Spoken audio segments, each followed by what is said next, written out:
Everyone, আপনারা কি full body whitening, skin whitening একদম ধবধবে সাদা করতে চাচ্ছেন আপনাদের বডি এন্ড ফেস? তার জন্য রয়েছে ফিওরাই পাপায়া সোপ, যেটা থাইল্যান্ড থেকে এসেছে অ্যান্ড এটা অনেক ফেমাস। এই সোপের মধ্যে রয়েছে পেঁপে, শসা, স্যাফরন, টি ট্রি। প্রত্যেকটা ইনগ্রিডিয়েন্ট এত বেশি অথেন্টিক যে আপনার স্কিনে কোনো কিছুরই সমস্যা করবে না। আর সাবানটি ডিরেক্ট অ্যাপ্লাই করতে হয় না, একটু ভিজিয়ে হাতের মধ্যে দেন মুখে ভালোভাবে মাসাজ করতে হবে, একদম ভিতর থেকে ক্লিন করবে। ঘাড়, হাত, পা, কনুই সবকিছু আমাদের একদম হোয়াইট করে ফেলবে এবং যে কোনো কালো দাগও দূর করে ফেলবে।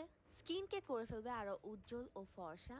চোখের ব্ল্যাক হেডস আর থাকছে না এবং একনি বা আমাদের ফাঙ্গাল একনি যাদের প্রবলেম আছে তা দূর হয়ে যাবে এবং পুরো বডিকে করবে একদম ধবধবে সাদা। সেলাইয়ের কাটা দাগ বা যাদের বাচ্চা হওয়ার পর একটা দাগ থাকে তাও কিন্তু রিমুভ হয়ে যাবে। শুধু স্কিন না, হাত পায়ের রঙও একদম চেঞ্জ করে ফেলবে। মেস্তার সমস্যা বা যে কোনো দাগের সমস্যাও কিন্তু আমাদের স্কিন থেকে একদম চলে যাবে। প্রাকৃতিক উপাদান পেঁপে, কোজিক অ্যাসিড ও গ্লুটাথিয়ন দিয়ে তৈরি আমাদের এই সোপটি, যেটি তোমরা একদম অথেন্টিকটা আমাদের বিউটি বেসিক্সে পেয়ে যাবে। সব প্রবলেমের সলিউশন এই সোপটি।